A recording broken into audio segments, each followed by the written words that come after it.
Hello again. Yes, I did just finish a live on a different topic, but I had multiple things I wanted to talk about today.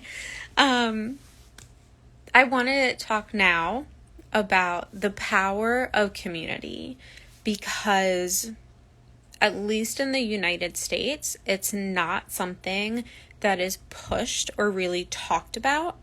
We are really kind of taught in schooling to look out for number one, to be the best, right? You want to get a better grade than your friend. There are certain classes which I never understood this. Thankfully, I never had a professor like this who graded based on a curve. So only a certain number of people could get like the highest grades or an A or whatever.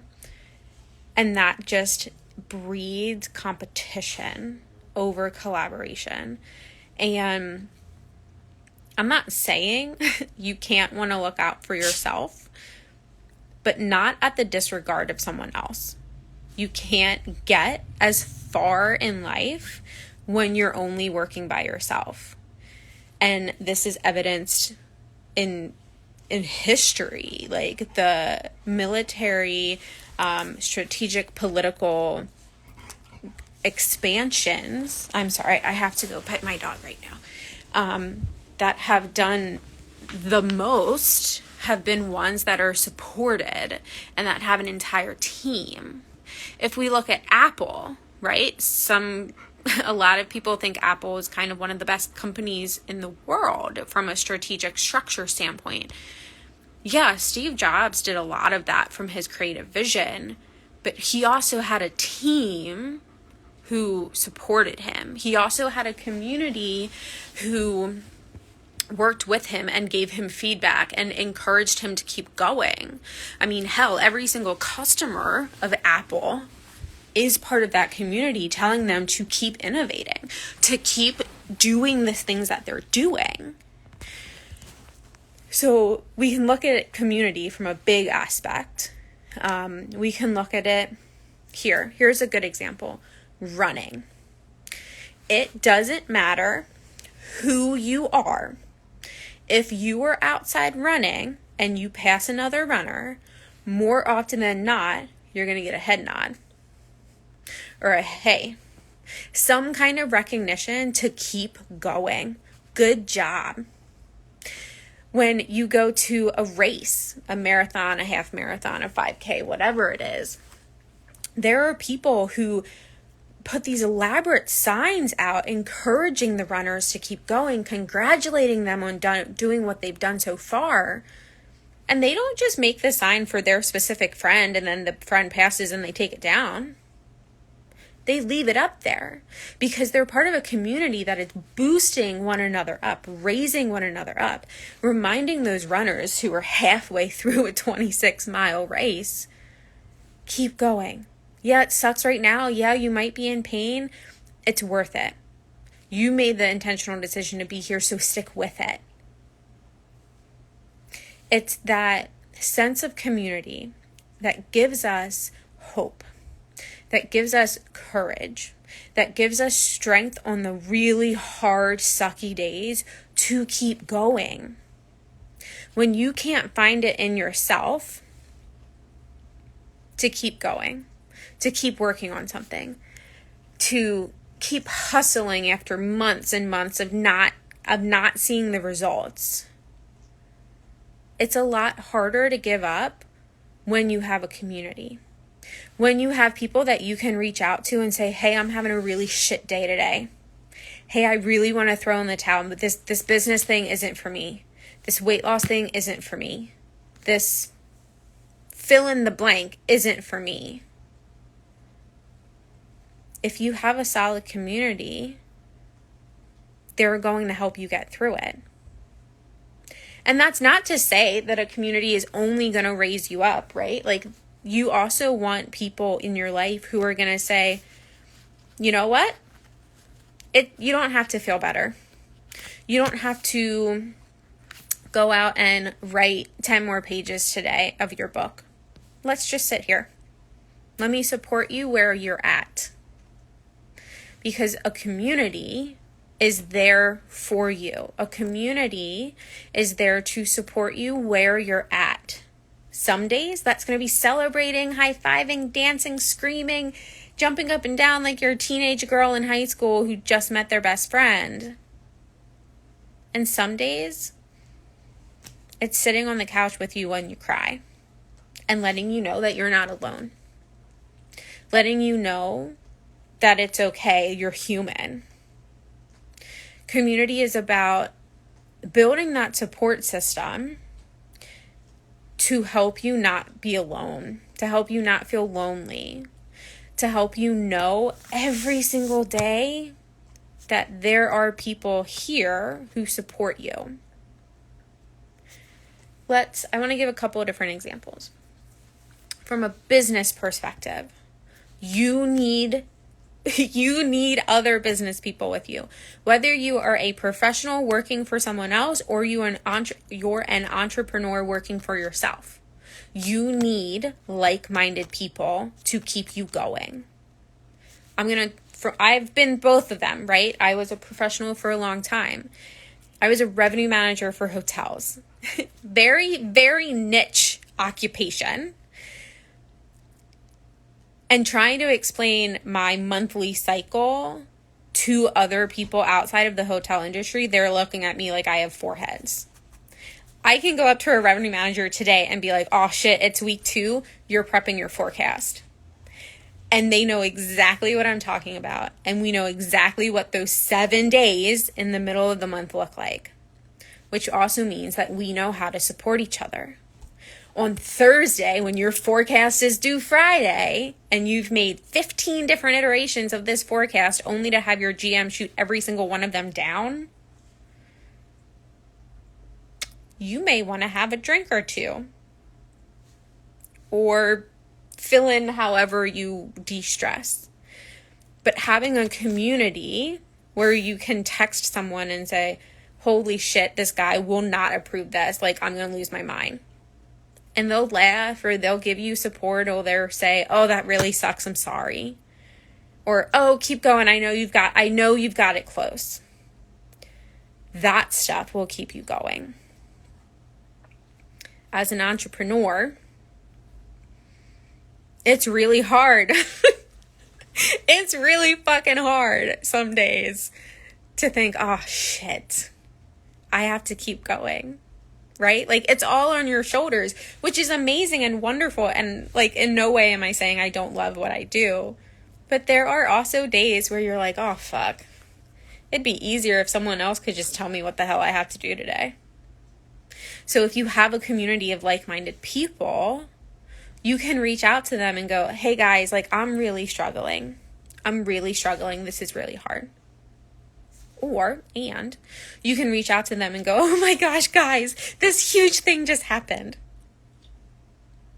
Holy shit, I realized today that I can make up my own schedule. Being able to go and talk to another set of entrepreneurs about that will get you a different response than going and talking to your husband or your spouse or your partner or your kid. Because that non-community, right, those non-like-minded individuals are not quite going to get it. We're just coming from different perspectives. Just like I can show up and be supportive for my friend who's a teacher, but I can't actually understand like what the end of term looks like for her. I know it's really stressed and crazy, but I can't actually give her like the specific support that she needs necessarily, like another teacher friend can, or a mom or a parent even, because of that life experience. Now, that's not to say that your community has to be carbon copies of yourself. We don't want that either, because if we can't help ourselves one day, well then fuck, like what are they gonna do? But you want it to be generally specific to you. Now, I know that doesn't sound like it makes any kind of sense. I'm going to give you another example, which should hopefully help. If you can find yourself a group of women who are all entrepreneurs, or a group of women who are doing the inner work, or a group of people who are all, working on health goals. Beachbody teams are a great example of this. They're all working towards the same goal, but they may go about it differently. Groups like Overeaters Anonymous, Alcoholics Anonymous, Al-Anon, things like that, those are really good examples of communities that have the same goal, that have the same kind of journey path, but have different ways of getting there. There are different iterations of the same journey. Do you follow? So we're taught, again in the US, we're taught to be the best. We're taught to watch out for number one. We're taught that group projects suck. Because they suck. But what if they don't have to? What if we can get further ahead by collaborating, by working together, by having support systems in place that say, keep going? And that also say, you know what? Take a rest. Today's a day you just need to rest. Don't feel bad about it. You're taking care of yourself. The community meets you where you're at. And that's what you're looking for. It's that overall sense of being part of something bigger than you. Whether that's a religious thing, a spiritual thing, an anonymous group, things like that. If it's a Discord gaming group, if it's a book club, if it's a women's group coaching program, whatever it is, it's giving you that feeling of belonging, which is going to stave off a lot of lower vibration emotions like loneliness on those rough days, like being a failure on those rough days, feeling frustrated that you can't make adult friends, because y'all know that shit is hard. It also, a good community will meet you where you're at and hold you accountable. So it's not a fan club in that people are just going to boost you up and go, wow, you're so awesome, way to go. A good community is also going to call you out on your shit and say, hey, you said that you were going to do XYZ this month. I haven't seen anything. What's going on? Not calling you out in a humiliating kind of way. Oh my gosh, I can't believe that you haven't done that yet. Blah, blah, blah, blah, blah. A good community is going to ask out of curiosity, not judgment. They're going to hold you accountable for you to be your best self, not to prove that they're better than you. Does that make sense? So, a good community is going to be on the similar path, or have a similar goal, or have a similar issue, story, etc., so that you have that general idea of belonging. It's going to boost you up on days where you need it. It's going to celebrate you on days that you need it. It's going to meet you where you're at. That is the most important piece. It will meet you where you're at. It's not forcing you to be something that you're not. It's not forcing you to fit a mold.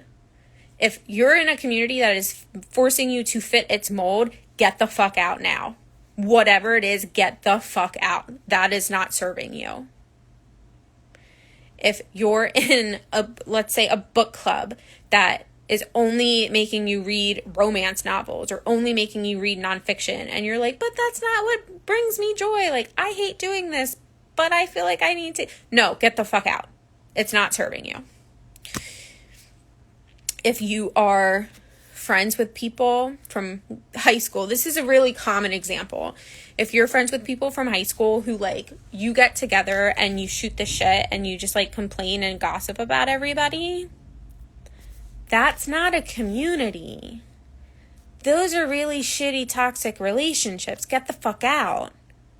A community is going to support you. A community is going to help you be your highest self. It's going to hold you accountable so that you can be your highest self. It's like the best group project you've ever done in your life, where other people are actually doing the work and you're getting all the credit. That shit's pretty cool. I'm part of a mastermind now of 8 women, and it's amazing. We have bounced ideas off of each other. We have helped each other go through things professionally, personally. And we never it's not about taking credit. It's not about saying, oh my gosh, I helped her. Like, that was me. It's about saying, holy shit, look at what she's done. Wow, look at what she was able to do. Oh my gosh, I'm so proud of her. And, oh, fuck, that did not work out. I'm really proud of her for keeping going. I'm really proud of her for showing me that it's okay to be human in this line of work, that it's okay to fuck up. That's what community is. That's what you need in your life. So I encourage you to embrace community, embrace the group projects, because we get further, faster, more easily, with more joy, less stress, less frustration, anger, loneliness, fear, and with more love and happiness and joy when we're part of a community. So if you don't have one, go find one. Homework point number 1, go find one. And then engage in it. It's something to say, oh yeah, I belong to the, I don't know, Girl Scouts of Rhode Island. But if you don't actually participate and engage, then you're not really part of the community. Participate, engage, form those relationships. My hair is like doing crazy things today.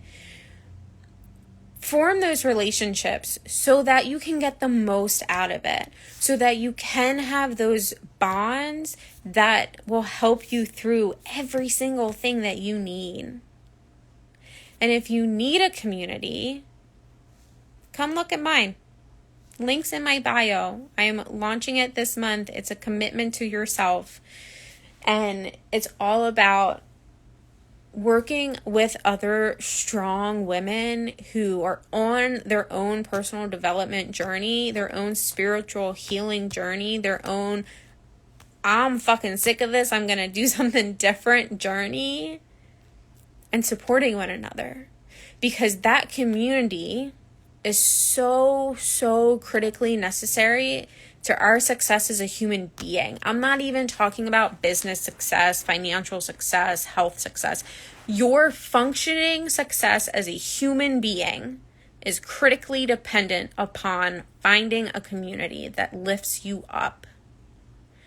So if you don't have one, come look at mine. If you do have one, go embrace the fuck out of it. Engage, participate, build that relationship. And honor it, celebrate it, have fun with it. The community, and you'll have multiple over the course of your life, right? Like, you're not going to be in one community for the rest of your life. It's about helping you be the highest version of yourself. So you are 100,000 billion times worthy of leaving something that's not serving you.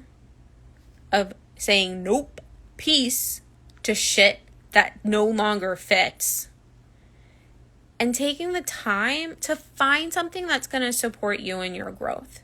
There are so many amazing communities and groups out there to support you in your growth, Go find one. Go find one that's going to help you, because you are worthy of it. And I promise you, Girl Scouts pledge, it's going to fucking make it easier, simpler, faster, more fun,